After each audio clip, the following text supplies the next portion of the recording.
Mark Zuckerberg didn't just stumble upon Facebook's success. He actually used a 2,400-year-old formula that Aristotle discovered.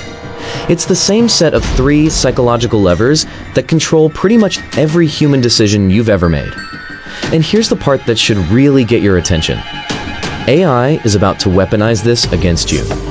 What if I told you that every time you've said yes, every single thing you've bought, every relationship you've decided to get into, what if all of that was engineered by just 3 simple psychological switches? I'm serious. The ancient Greek philosopher Aristotle figured this all out over 2 millennia ago, and it's the exact same formula Mark Zuckerberg used to get 3 billion of us glued to a screen. But here's where it gets urgent. Artificial intelligence is now learning how to use this formula, and it's getting better and faster than any human ever could. The only way to beat it is to learn it first.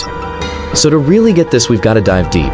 My name is Sam, and for the last 10 years, I've been obsessed with how the most successful people, we're talking ancient philosophers all the way to modern tech billionaires, how they hack human psychology. And frankly, what I found is probably going to make you question every decision you thought you made on your own. You see, most people are just walking around totally defenseless against these psychological weapons.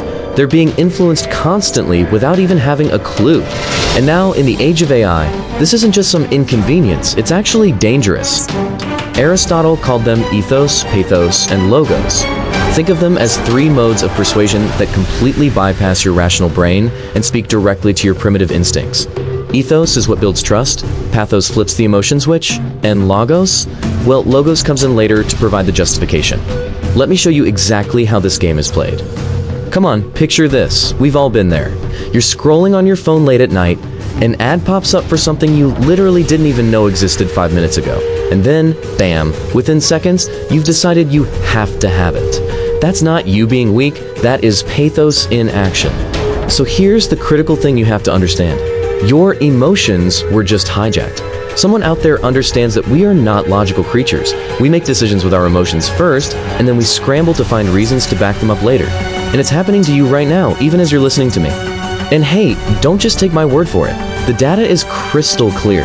Facebook's own internal research shows that content that triggers a big emotional reaction gets 6 times more engagement than just rational, neutral content. I mean, 6 times. It's not even a fair fight. And why is that? It's because pathos, that emotional appeal, is processed by our brains 20,000 times faster than logical thought. Think about that. Your brain feels way before it ever gets a chance to think. This whole thing creates what I like to call the influence paradox. It goes like this. The more logical you think you are, the easier you are to manipulate emotionally. Why? Because you're so busy guarding the front door, your logic, while influence just waltzes right in through the wide open back door of your emotions. Alright, so let's pull back the curtain and deconstruct these switches, one by one. I promise, once you see how they work, you are never going to be able to unsee them. You'll start spotting them everywhere. Okay, first up is ethos. This is the trust switch. Now the key here is it's not actually about being trustworthy, it's about appearing trustworthy. Zuckerberg was a master at this. He positioned himself as the Harvard tech prodigy. That reputation built all the credibility he needed for a platform that was, let's be honest, designed to harvest our attention. Next up, pathos, the emotion switch. And this is where most of us completely lose control. Facebook's algorithm doesn't care about promoting content that makes you think. Oh no, it promotes content that makes you feel. Anger, fear, joy. These emotions are the shortcut that bypasses your logical brain and pushes you to act. And finally, we have logos, the logic switch. Now here's the brilliant, almost sneaky part.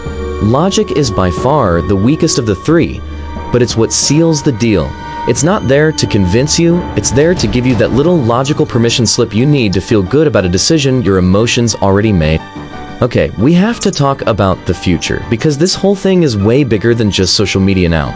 We are officially in a new arms race, and it's a race between our own human awareness and the power of artificial manipulation. Charles Bukowski wrote this, and it just perfectly nails the ethos game. In the world of influence, confidence almost always beats confidence. And here's the thing, an AI doesn't have doubts. It can project absolute confidence 24/7, making it an insanely powerful tool for building trust. And the thought that honestly keeps me up at night is this. AI is getting better at flipping these psychological switches way faster than we humans are learning to defend against them. We are in a dead sprint between our own self-awareness and the terrifying speed of artificial manipulation. So what on earth do you do? Look, I'm not here just to scare you. I'm here to arm you. Let's get into your influence playbook. This is about both your defense and your offense. It's how you take back your power to make your own decisions.